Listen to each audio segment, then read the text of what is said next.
Hey, on this episode of Rogue Creators, we got to talk with Josh Fedie from SalesReach.io. Tell us a little bit about what's happening in this episode, Loren. This is a fantastic episode talking about why you need to be using video within your sales process or even video all around within your company. I mean, we go into a lot of great things. You totally need to check this episode out. Absolutely. Here we go. 3, 2, 1, 0. Liftoff. We have a liftoff.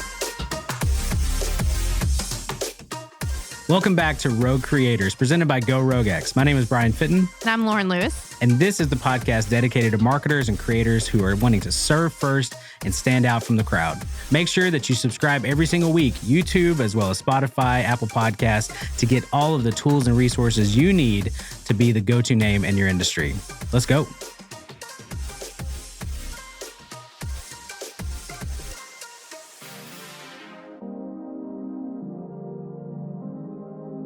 Hey, what's up, everybody? Welcome back to Rogue Creators. My name is Bryan Fittin. I'm here with my awesome co-host, Loren Lewis. Hey. Hey, and we also have a special guest today, Josh Fedie. Hey, guys. From SalesReach. How's it going, Josh? I'm awesome. Thanks for having me on. I mean, we've been waiting for this moment for so long. I really hope that this is what all the hype was. I mean, we tried it. You had internet issues. I mean, we'll make it happen. This is going to be a good one, guys. This is going to be gold. And I'm going to tell you what, it is absolutely exciting to have you on because, again, the anticipation has been building, but also the conversation that we're going to talk about is real life examples of how content has led to, relationships on LinkedIn. We've never met in real life. You're in Minneapolis, correct? Correct. St. Paul. Yeah. And we have talked about, I saw your content, you and I started interacting and you're like, hey, let's jump on a call. And then we connected and I was like, what do you do? And then you're like, hey, I've got this awesome tool. And then I bought your product. So I have to do this because you're a customer. Otherwise, I would have no business being on this low rank show. But, because you're a customer, I'll show up. I'll show up for that. Yeah. It is. Yeah. To be fair. Yeah. You actually agreed ahead of time, but I just bought the product on the back end because it's phenomenal, man. You guys have a great product. But before we jump into all of that good stuff, we like to start off with something fun. What is that, Loren? Each week we like to start off our episodes with what are you obsessed with this week? So starting with our guest, Josh, what are you obsessed with this week? Listen, guys, something you may not know about me. Every time I say that, I think of the Joe Rogan episode of Chappelle Show. But something you may not know about me is that I obsess over many, many things. I have a very addictive personality. You noticed the Scotch Lounge, which is overflowing. Yeah. That's a hint. But some of the things I'm always obsessing over. So right now, I'm obsessing over the sun coming out in Minnesota. One of my favorite things is cars. And I have a couple of fun cars and they're fast, but I can't use them 6 months out of the year in Minnesota, it's heartbreaking for me. So I'm obsessing over the sun coming out. I've been tuning up the vehicles, getting them ready so I can actually drive them. But the number one thing I'm obsessing over right now, I love me a good cigar. A good cigar is my happy place, man. Like a good cigar can take a really crummy day and turn it into the best night you ever had. And I recently brought on a new customer at Foundation Cigars, which, by the way, is one of my favorite cigar manufacturers in the world. And Nick, the founder, sent me an entire box of my favorite cigars as a gift. That's awesome. So the level's been set, guys. If you're looking to send me something after we're done with this as parting gifts, like a pin with your logo on it, it's not going to cut it anymore. Like the bar has been set. Whole box of cigars or bust is really where it's at. So that's what I'm obsessing over right now, guys. Nice. That's great. That is awesome. All right, Loren, what about you? So I am excited. I don't know obsessed, but I am excited about the new Marvel show, Winter Soldier and Falcon, that released like a week ago, I think. So my husband and I did WandaVision. We liked it and everything. It was very different. But I'm actually really excited about this one. It's a little bit more back to their more normal pace. Yeah. Yeah. But it's kind of addressing some interesting issues as well, which is kind of bold of them to do. And I think it's going to be really interesting to see how they play that out. I hope that they'll just actually like really lean into that and not steer away. So I'm actually really excited to see where this show is going to go. Have you watched it yet? No, we have not. Oh. Yeah. Now you're going to get everything spoiled for you. Well, yeah, apparently. No, we will. We'll have to jump into that. Yeah. That's awesome. Okay. So for me this week, I'm going to go tech nerdy real quick. Okay. Awesome. A10 Mini Extreme came out, which is a video switcher from Blackmagic. It looks phenomenal. Lauren's not going to let me buy it, but that's okay. But we have also been working. I don't know if you guys know this, but Stream Deck is, Elgato, I think, is the Stream Deck they have. It's made for gamers and different streamers. There's a whole community of people who have been hacking this thing to make it video production as well as running things through ATEM and all the stuff. And so I've been nerding out. We've been using it for a little while, not here, but with another client. And so I've seen what it can do, but I just fell down the black hole of just, there's so much you can do with this thing. It is insane. And so I am super pumped about that. So I've kind of just over and over, and I don't have anybody to talk to about it. It's one of those things that I need to. Cass Harris, a buddy of mine, he's in that group too. But other than that, it's like everybody shuts me down. My wife, I'm like, oh, look at this. We can do this with it. And she's like, no idea. Bryan, you can call me anytime. You can call me anytime on this stuff. We can nerd out for days on this stuff. And can you send me a link to that first thing you were mentioning? Because I want to check that out. Yeah, absolutely. The new A10 Mini Pro. Yes. Or Extreme. Extreme. It's extreme. Never mind. I'm not interested anymore. No. After saying it like that. Yeah, actually, you'll appreciate this. The packaging of this box. Blackmagic does a pretty good job of packaging their products, but this one came out and somebody was like, it looks like I got the knockoff from Wish. Like, it looks terrible. But anyway, phenomenal product. But yeah, thank you, Josh. Man. Yeah. I'm sorry. Yeah. Thanks. You can officially order it as well, Bryan. I give you permission. This sounds like a business necessity. So look, if the powers that be need to have a conversation, they can call me, but I'm not going to be, too sympathetic of an ear. But they can call me and they can complain about this purchase if they want to. Boys need their toys, Bryan. Boys need their toys. Well, you know what? I know what Lauren's response is going to be. She's like, you need to close a few more sales through SalesReach. And then I'll have the budget to be able to do that. And so that's a good transition. Joshua, tell us about SalesReach. Tell us about you, your journey here, and what you guys are doing over there. Yeah, number one, we're having a blast. Okay, I want to be very clear about that. This is the most fun company in the world, and the reason that it's the most fun company in the world is because we get to hear from our customers every single day about the successes that they're having leveraging our software to land deals, right? I mean, as a salesperson, there's nothing more exciting than winning a deal, right? And if my customers are winning deals, I kind of get to feel like I'm a part of helping them win that deal. So I get to celebrate every single day. Like every single day, someone's like, we won a deal. This is sweet. And it's like, yes, we won a deal. Shot time. But regardless, what SalesReach, my name's Josh Fedie. I'm the CEO and founder of SalesReach.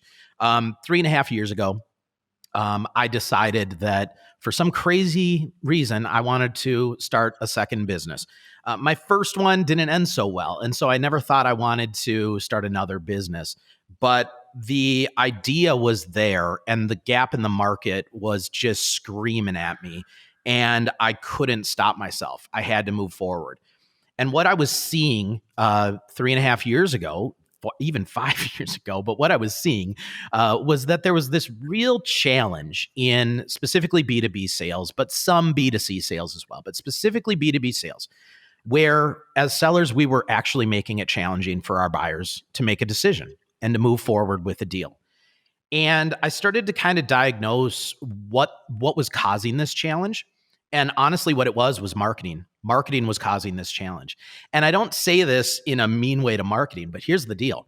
Marketing teams are incredibly effective these days in a digital space. When you land on a website, it immediately starts feeling like an almost AI-driven personalized experience. And it's like, wow, look at all this stuff. And I can go here and I can download this and I can self-educate here. And I never have to talk to a salesperson again. I can make all these decisions on my own, right? And then you go to like 4 other competing sites when you're identifying your own problem, trying to find solutions. You gather up all this information. The problem with that is that you're not engaging with a salesperson until you're over 70% of the way through your buying journey. So you haven't had anybody really telling you what you should or should not really be looking at specific to what your problem is that you're trying to solve. You're just grabbing stuff.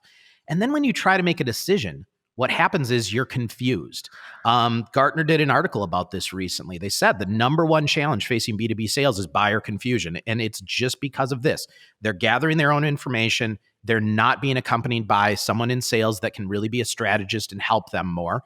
And when they get to the decision table, they can't make sense of the deal. So they decide to either move forward at a very small dollar amount just to give it a taste, or they just stick with the devil they know and they don't switch platforms or services or vendors or any of that stuff. So that was the number one challenge I wanted to solve for. We needed sales professionals to be able to be engaging in a digital first environment, because the fact is that's where people are comfortable making their decisions right now. So we need to meet them where they're comfortable. We need to sell the way that they want to buy, not sell the way we want to sell, right? So number one, that was what we needed to create. But number two, I was seeing this rise in video-based sales, and I was leveraging video in my sales efforts myself, but I was having some challenges with video because, again, video was becoming this other thing. We're using all these different tools, and if all these different tools are being delivered in all these different ways, then it just doesn't this isn't helpful, because I have a video and an email here, and then I have your documents and PDFs over here and like 15 emails, and I'm trying to organize them. And then I have all these other messages from you here. And I just thought what we need is a way to bring all this together into one seamless platform. So our platform, you can record personalized videos on it for your prospects. This is super effective in the early outreach, but where video is most important is literally using it throughout the entire buyer's journey, right? And we'll talk about that more. Then you can organize all the materials that they need to be reviewing to make it easy for them to make sense of the deal and to share with their team to help build consensus, which helps you land deals faster and move forward on a higher dollar amount. That's the basic idea of the entire software. Asset management system in a visual first asset delivery tool. Love it. Love it. Yeah. And that's obviously a problem that's with me coming into this space, being a video guy already, wanting to send those personalized video messages, as well as sending portfolio. Like, we create content, so we want to be able to obviously show off our content, as well as send a proposal. And so you're 3 emails in now, right? Yeah, you are. And you're trying to impact all this stuff, and you're trying to share video as well, but then you're sending them to YouTube to see, or Venmo, or being able to actually go, not Venmo. Please go to Venmo and send me that cash money right now. Give me that email address. I'll send you some funds. It's fine. We'll get you that. We'll get you that software update that you want. Don't worry about it. Thank you. But it's awesome because it is all in one. And so, Josh, one thing that I wanted to point out, literally, we had a potential client say, this blew me away. Like, when we sent over the proposal, they were like, this is the reason why we're having a follow-up conversation right now, is because you guys obviously know what you're doing. It made us look really, really good. So thank you. This is why the tagline on our site says, make the reason people buy the way, or make the way you sell the reason people buy. Right? Yeah. It's not selling the way you want to sell. It's selling the way they want to buy. And we hear this stuff. I hear it from my prospects all the time. We hear this from our customers all the time. I don't want to turn this whole podcast into me bragging about our software. Don't worry, people. You can fast forward a couple minutes and we'll stop talking about this. But that's the thing that I love about my software so much, and that most of our customers love about our software more than anything, is the fact that this is the first time for many of them in their sales career or customer-facing role that they're in, where their customers and prospects are writing back to them with enthusiasm, thanking them for what they've done, because they've never seen anything like this. Yeah, and they figure there must be a team of 15 people putting together these pages. And the reality is my 10-year-old son is able to build one of these pages in 3 minutes, right? It's so easy, but it makes you look the way you should look as a strategist. Someone's there to help them, not just someone that's there to sell them all day, right? And that's what I think people appreciate the most. Absolutely. That's awesome. So we get this question all the time when we're creating video for clients. And usually it's when the boss rolls in and you gotta ask, How does video play a part in closing sales? Because obviously that's what, most of us want to know, like, how are we going to get the money from using video? So in your experience, especially with your product, how do you see that helping to close sales? So here's what I'll start with. It either helps tremendously or it doesn't help at all. Okay. Like, let's just be honest. Not everyone is great on camera and not everyone is great with video. And if you don't put in the effort to become good on video, then it's never going to help your sales efforts. Okay. I mean, we've all seen these like one-to-one videos from people and it's like, whoa, somebody check that dude's pulse. Like, how is he even staying upright right now? Wow. Right. And, in those cases, that's a sales rep you're probably not going to want to build a friendship with, and you're probably not going to build trust with, and you're probably not going to move forward with. So it's really important to just work on getting good at video. And what I mean by that is you have to be likable. You have to find the energy. It takes more energy, a lot more energy than just writing an email. And that's why only 9% of the sales professionals in the world use video. It takes more effort.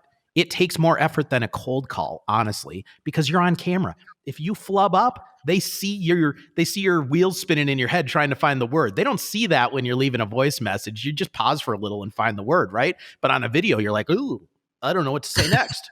Oh yeah, here's what I was going to say, right? So it's you need to really practice. Practice makes perfect with video.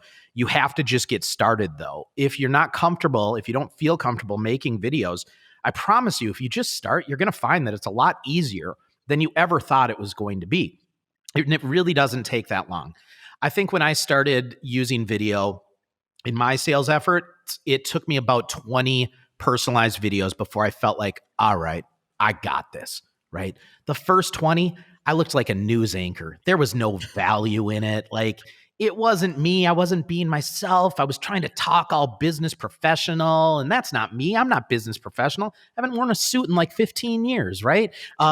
Except I was asked to be on a runway like 2 years ago. That was interesting. I think it was like a dad bod sort of thing. Like, we need all types. Let's get the dad bod on here. You know what I mean? Let's do the true fashion show. But either way, you just got to be yourself. You got to be comfortable being yourself. And what you're going to find is that there really is nothing more humanizing than video in the sales process. People are fatigued with Zoom. Let's just call it out, and that's fine. But one-to-one video is not Zoom. Receiving a personalized video for someone requires absolutely nothing of the person receiving it, other than they just hit play, they take in the information, and they hopefully respond to you. But I think that the one thing that everyone needs to focus on with video is having clear takeaways. You should really be using your video to instruct the person receiving it on what you would ideally want them to be doing and making it easy for them to understand what they should be doing, right? And that's why, just sending a video, in my mind today, it's not enough anymore. It just isn't. Like, I feel like the novelty of just receiving a video from somebody is almost past. There's times where you can send someone a video as like a thank you or whatever, and that is impactful without question. But just delivering a video without specific next steps in the same sort of environment where like they can just keep moving forward and not jumping back and forth, I really truly believe that's where the industry is headed. And I see so many reps not just using our software, but there's a million different ways that you can pull this sort of thing together in your own way. The more deliberate you can be about explaining, here's what I need you to do next, and here's how easy I've made you to do that next thing, that's where you're going to really start winning and getting the responses you want. Absolutely. I'll tack onto that because I think starting out with video, as you said, practice makes perfect, but realizing that you don't need to be talking for 5, 7, 10 minutes on this video. It needs to be the short way. And honestly, get to your points super quickly, especially on SalesReach when we're delivering. It's like, hey, thanks so much for taking the time to chat with me today. I'm super excited what you're working on. I always do it. Down below, you'll see the link to the proposal. You'll also see a link to be able to call me. There's also some examples down below. Make sure you see those and contact me with any questions you might have. Yeah. You're making it simple. You're making it simple. Yeah. You're telling them what to do. It's kind of like dealing with children. No offense to any of our prospects, but like the more you can just tell them what to do, the better. And yeah, to your point, I mean, one of my sales reps just yesterday, he was making some cold outreach videos, and they were sounding great, right? He's getting his pitch down. It's sounding great. The value prop is there. And I walked out and I was like, dude, that was fire. Thank you. Keep doing that. However, figure out how to do it in under 1:30. Because he was at like 3 minutes. And I'm like, it doesn't matter how great that video was and how many value points you hit. Nobody's getting past 1:30. Nobody, right? If you can say it in 45, then you're golden, right? It's even better. Figure that out without talking like the Micro Machine Man, and you got money. Yeah. The Micro Machine Man, bringing it back. I'm bringing it back old school. I'm 40 years old, man. I got to bring it back old school for the kids. They don't even know what I'm talking about right now. That's sad but true. I completely agree. Our friends Explainify, they do explainer videos, and they aim for that 90 seconds because you lose so much attention after that 90 seconds, and we all do.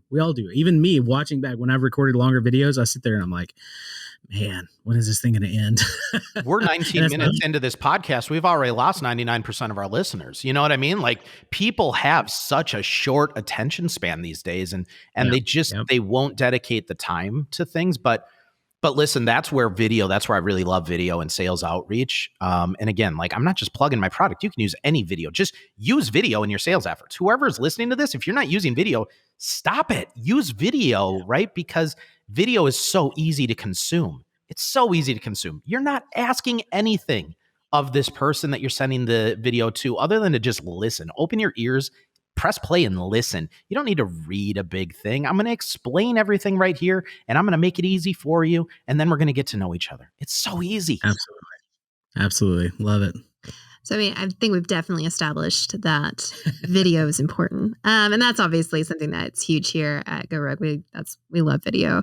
But on the other end, we've talked about kind of closing sales. Like, how have you seen content creation help generate leads for your business? Okay, so there's a couple of different ways that I could take this one.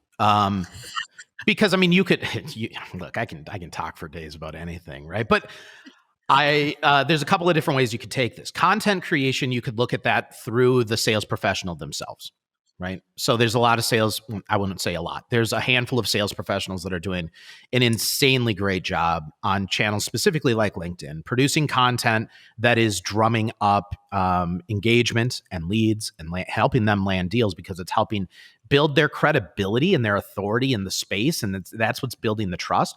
So that's the one thing that I think more sales professionals need to be focusing on, is just figuring out how they can produce their own content, supporting their own initiatives towards hitting their goals and building their pipeline.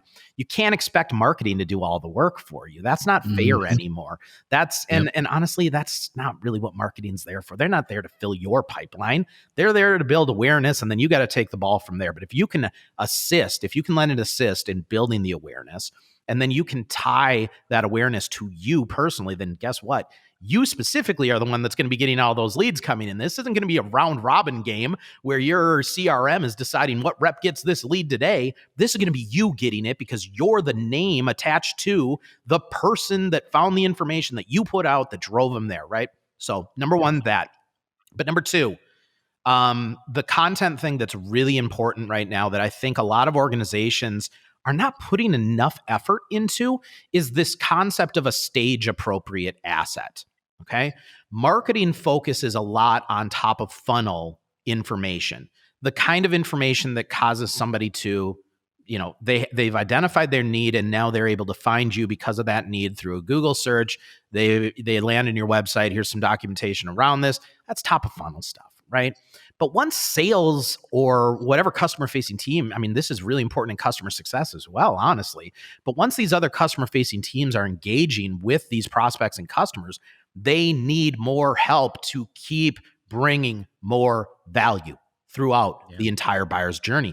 And I honestly feel like this is where a lot of companies are really dropping the ball, because marketing is so focused on the top of funnel in many organizations. They're not focusing on, okay, we got a sales qualified lead. Now we're done, right? Nope. Your job just started. Now you need to find ways to support that sales team so that that person keeps going through the journey, because there's nothing worse than a clunky journey in the sales process. There's nothing worse than trying to identify a vendor or service or a product that you're looking to purchase, having that first demo call with the software or whatever you're talking to, and having the rep continually reach out and say, just checking in, just checking in, just checking in. Pretty soon you start going, dude, shut up. Like, I don't check in with me anymore. I'll get back to you when I'm ready. That's why so many reps get that response. I'll get back to you. I'll get back to you when I'm ready. You're not bringing value to them. Those touch points, everyone needs to be thinking about this.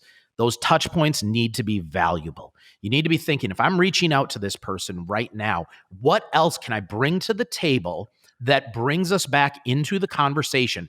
What podcast episode have we released? What article have I found that our company didn't even put together that speaks to things that we spoke to on our last call that I think this person will find value in? Make that your touch point. Make it have value and substance. And then you start building the trust that you want because they see, oh, okay, they're in this space. They clearly get what we're looking to do here because look at all this incredible information that they just keep spoon feeding us that is helping us make this decision easier. So those are the two different kinds of content that I'm really on a soapbox on right now that people need to be producing. So Josh, honestly, it gets my wheels turning right now because I'm thinking of all the things too, like just with, we literally invested in some bigger software here recently and understanding that buying process, that buying journey. It would have been great to receive some more information or, hey, here's example cases. Hey, I was looking at this article, found this the other day, instead of, hey, just checking in with you and just checking in. And I do that same thing. So I'm in this space too. Yeah. I'm like, again, we're launching 100 episodes of the podcast. I'm positive that for every person I've talked to, we have some type of podcast episode that would relate to what we've talked about. Yes. And it is one of those things of just using that. Again, it's already content that's created. We're not even creating anything else. Literally, it's, hey, I think you would find some value in this based on our conversation. I think that's fantastic. That's completely different even than where I thought we would go with the content idea. But that is actually more valuable, especially in the sales process. So what you're saying is I just single-handedly revolutionized your sales process for you. Wow. That's amazing. We're getting close. I think he needs a box of cigars. He needs a box of cigars. A whole box of cigars. No, but listen, this is why we have a podcast at our company as well. This is why I started the Buyer Enablement podcast for two reasons. Number one, I wanted to build awareness of this idea of buyer enablement because no one was talking about it. Everyone talks about sales enablement, marketing, sales and marketing alignment, sales acceleration. Those are great concepts. Like it helps internal teams move faster, and that's good because speed wins in sales. But none of those things were focusing on the buyer. And why we weren't focusing on making it easier for a buyer blew my mind, right? Like I talk to people all the time and I'm like, how do you send your information? And they're like, oh, I put documents into an email and send it. And I'm like, really? How long is your sales cycle? Oh, 12 months, 24 months sometimes. Really? So how many emails with attachments have you sent until you land that deal? Oh yeah, lots of them. Oh, cool. So do you think that's helpful to the person receiving all those emails? And they go, oh. And I say, yeah, that sucks, dude. Let's talk about this more, right? Mm-hmm. So, these are the things that we need to think more about. But yeah, that's the reason we have the podcast. Number one was to build awareness of the name. But number two was to give us valuable information because the guests that we've had on the show are really good, smart people in the space. We recently had Dale Dupree on. Dale's amazing. He's fire. We had Dan Tyre from HubSpot on. We've had some incredible people with some incredible wisdom. I'm lucky enough to be able to be the host because I get to learn 2 weeks before anyone else because I get to digest this before anyone else hears the episode, right? But that content becomes incredible just checking in substitutes because now it's, say, our CEO just released his newest podcast with a guest that we thought you would find a lot of value in. We've loaded that video onto this page. Check it out when you have time. How much better of a touch point is that? Here is a 1-hour episode filled with value that's going to help you be better in your role. I'm not even asking you if you're ready to move forward. I just want you to be better at your job. So here is some helpful information. Yep. That's what it's there for. So leverage that. It's great. That's fantastic. So we, our demographic a lot of times are people that are starting video kind of for the first time. Like they might have tried a few things, but there's really putting strategy behind that. So if they've never really utilized video within their sales or lead generation process, what would be some of the first things that you would say they need to do? I mean, you said practice was the first thing for sure. Well, but what would be your advice for them? Yeah. Number one, practice. And I'm going to like repeat that. Number one, practice, record videos of yourself and actually listen to them. Okay. So that's number one. But before you even get to that, sit down with your team and identify what is the strategy here.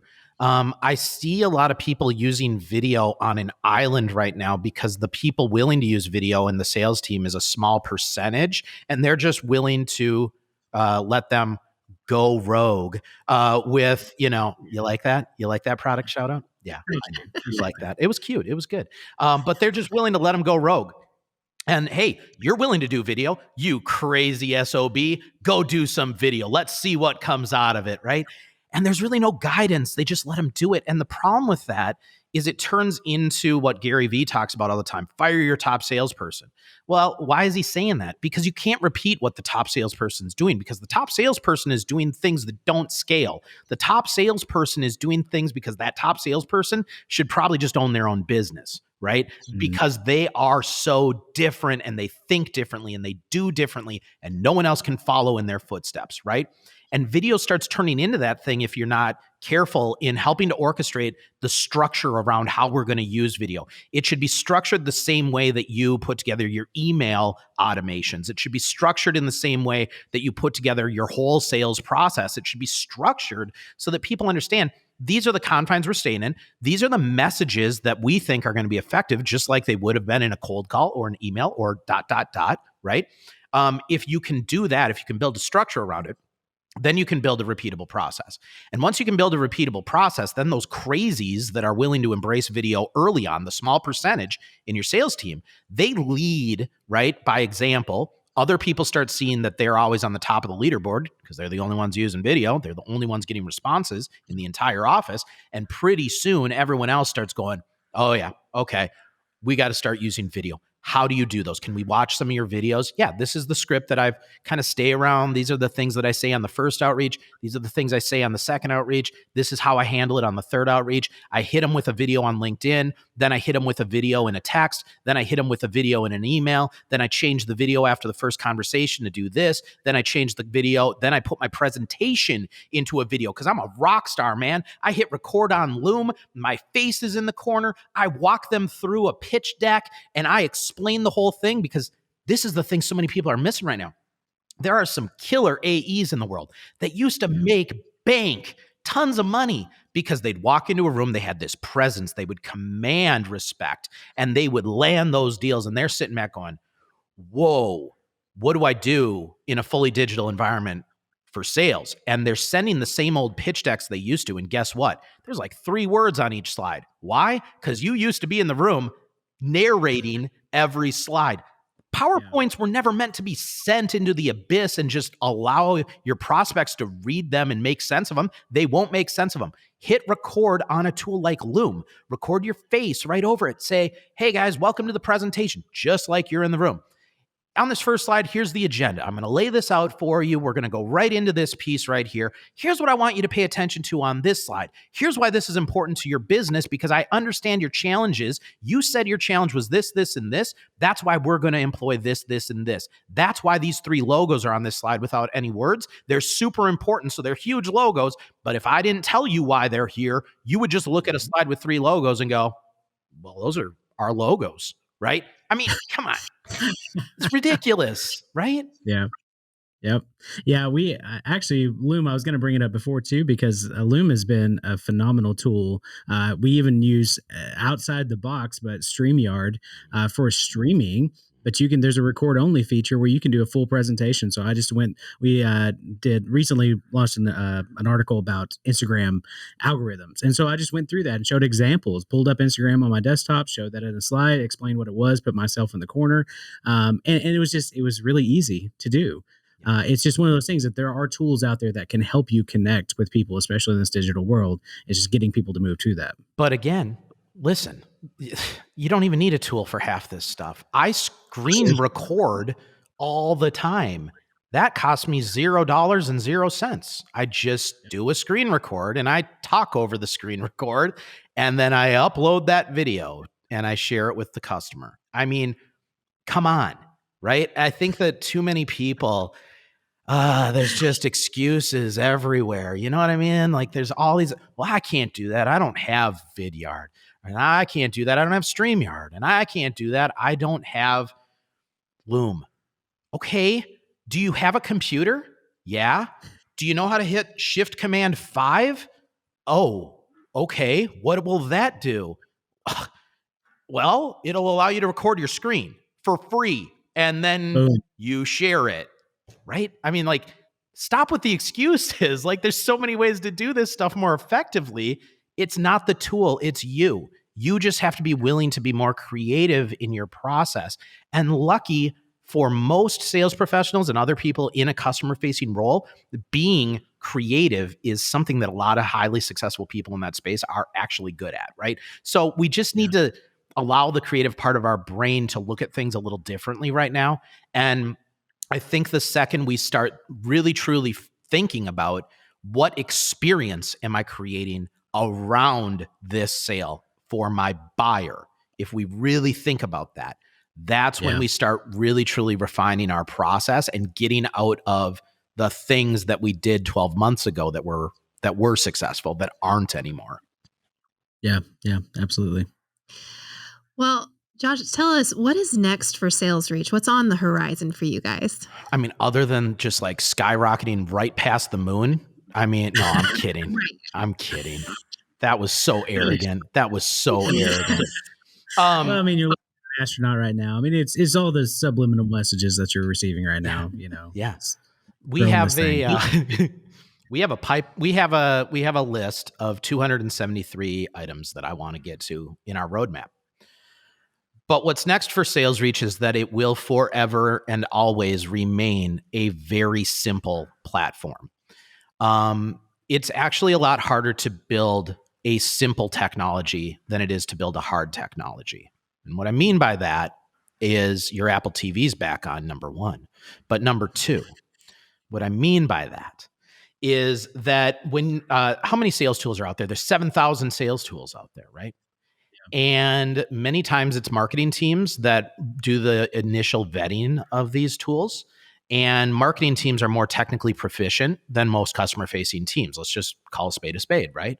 And so they look at these things and they go, oh yeah, this is easy. There's an automation thing and you type this in and you do this and this is easy. And then they bring it to the people that actually have to use it and they go, this is too hard. I don't know how to do this and I don't have time to learn it because guess what? Unlike you marketing, my time is money. I need to be closing deals. If I sit down for 5 hours trying to understand how to use this technology, I might not hit quota this month, which means my kid is going to have to miss dance recital, which means my wife is going to be really pissed because we're going to be eating ramen every night instead of filet mignon. I'm not in with that, right? I'm going to have to trade in my BMW and get a Hyundai. I'm not down with any of that, right? So we have to keep these tools simple. There's a lot of things coming. What I'm really excited about personally within our roadmap is right now, our product is really built for me organizing information to be helpful to then distribute to you. But what I'm missing right now in our product is the ability for you to respond to me and to maybe send me additional information that you would like, again, organized on this portal so that when it gets to the decision-making team, we have consensus. And it's not just my stuff I've been spoon-feeding you. It's also me receiving things from you and putting it here. That's coming real soon. I'm really excited about that.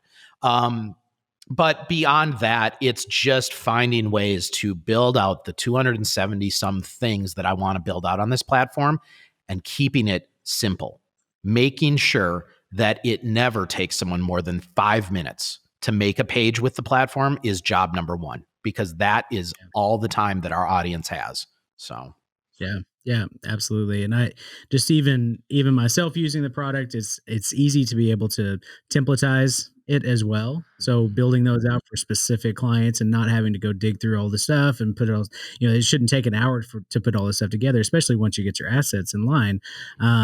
But I will say, I mean, even one of our clients uses it. We referred them to you guys, and he loves it. And he has built some really cool pages as well. And I'm looking at his stuff and like, oh, we can implement that, and we can go through this. And he's just done some really cool stuff. It's almost like giving somebody who is creative that leverage. Say, hey, here's a tool. What can you do with it? And then all of a sudden, he's having great experiences with that buyer journey, and all of a sudden, he's closing deals because he's able to use his creativity rather than just a cold email or, hey, here's a document for you to open up.